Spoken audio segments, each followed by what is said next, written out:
തൃശൂർ മുണ്ടത്തിക്കോട് വെടിക്കെട്ട് പുരയിലുണ്ടായത് വലിയ സ്ഫോടനമുണ്ടാക്കിയ ആഘാതത്തിന്റെ ഞെട്ടലിലാണ് പ്രദേശവാസികൾ. ശബ്ദം കേട്ടിട്ട് ഭൂകമ്പം പോലെ തോന്നിയെന്നും സമീപത്തെ വാഹനങ്ങൾ കുലുങ്ങിയെന്നും പ്രദേശവാസികൾ പറയുന്നു. സംഭവത്തിൽ 12 പേരുടെ മരണം സ്ഥിരീകരിച്ചിട്ടുണ്ട്. സ്ഫോടനത്തിൽ 40ഓളം പേർക്ക് പരിക്കേറ്റിട്ടുണ്ടെന്നും 12 പേർ മരിച്ചിട്ടുണ്ടെന്നുമാണ് വൈകുന്നേരം വരുന്ന റിപ്പോർട്ടുകൾ. തിരുവമ്പാടി ദേവസ്വം ബോർഡിന് വേണ്ടി വെടിക്കെട്ട് സാമഗ്രികൾ നിർമ്മിക്കുന്ന മുണ്ടത്തിക്കോടാണ് സ്ഫോടനം നടന്നത്. വണ്ടിയിലിരിക്കുന്ന സമയത്താണ് സംഭവം. ഇപ്പോഴും പൊട്ടിക്കൊണ്ടിരിക്കുകയാണ്. വലിയ ചൂടാണ് ഇവിടെയുള്ളത്. ഈ കടുത്ത ചൂടാണ് സ്ഫോടനത്തിന് കാരണമായതെന്ന് കരുതുന്നു. സമീപത്തുള്ള കൃഷിസ്ഥലത്ത് വന്നപ്പോഴാണ് ഈ സ്ഫോടനമുണ്ടായത്.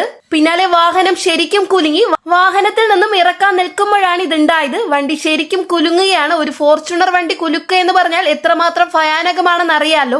അത്ര വലിയ ശബ്ദത്തിലാണ് സ്ഫോടനം നടന്നതെന്ന് പ്രദേശവാസികൾ പറയുന്നു.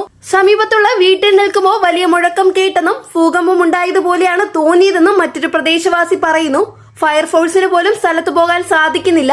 അങ്ങോട്ട് പോയാൽ മാത്രമേ സംഭവത്തിന്റെ കാഠിന്യം മനസ്സിലാക്കാൻ പറ്റൂ. ശരീരഭാഗങ്ങൾ പലയിടത്തായി ചിതറിക്കിടക്കുന്നതാണ് കണ്ടതെന്നും പ്രദേശവാസികൾ പറഞ്ഞു. തിരുവമ്പാടി വെടിക്കെട്ട് ലൈസൻസി മുണ്ടത്തിക്കോട് സതീശന്റെ വെടിക്കെട്ട് പുരയിലാണ് അപകടം നടന്നത്. ഗുരുതരമായി പരിക്കേറ്റവരെ തൃശൂർ മെഡിക്കൽ കോളേജ് ആശുപത്രിയിൽ പ്രവേശിപ്പിച്ചു. വെടിക്കെട്ടിന്റെ പ്രധാന ചുമതലക്കാരനായ സതീശനുൾപ്പെടെയുള്ളവർക്ക് പൊള്ളലേറ്റിട്ടുണ്ട്. ഇപ്പോഴും പടക്ക സാമഗ്രികൾ പൊട്ടിക്കൊണ്ടിരിക്കുകയാണ്. ചെറിയ വഴിയായതിനാൽ ഫയർഫോഴ്സ് സംഘത്തിന് സംഭവ സ്ഥലത്തെത്താൻ പ്രയാസം നേരിട്ടു. തുടർന്ന് സമീപത്തെ മതിൽ തകർത്താണ് ഫയർഫോഴ്സ് സംഘം സ്ഥലത്തെത്തിയത്.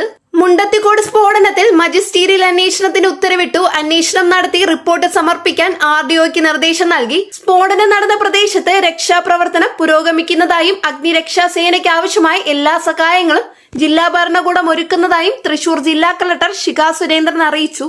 തീയണയ്ക്കാൻ അഗ്നിരക്ഷാ സേനയ്ക്ക് ആവശ്യമായ വെള്ള ടാങ്കറുകൾ എത്തിച്ചു നൽകുന്നുണ്ട്. രാത്രിയായതിനാൽ രക്ഷാപ്രവർത്തനം തടസ്സം കൂടാതെ നടക്കാനായി ലൈറ്റുകൾ സജ്ജമാക്കുന്നുണ്ടെന്നും കലക്ടർ അറിയിച്ചു.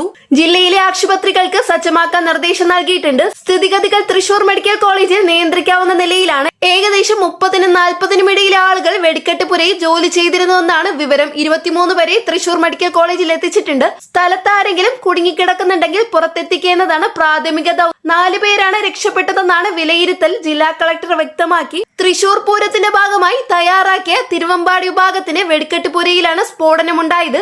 ചൊവ്വാഴ്ച പകൽ 3ഓടെയാണ് അപകടം. ദുരന്തത്തിൽ മരിച്ചവരുടെ എണ്ണം 12ആയി. എത്ര പേർക്ക് പരിക്കേറ്റുവെന്ന് വ്യക്തമല്ല. 21 പേരെ തൃശൂർ മെഡിക്കൽ കോളേജിൽ പ്രവേശിപ്പിച്ചു. ഇതിൽ പലരും നാട്ടുകാരാണ്.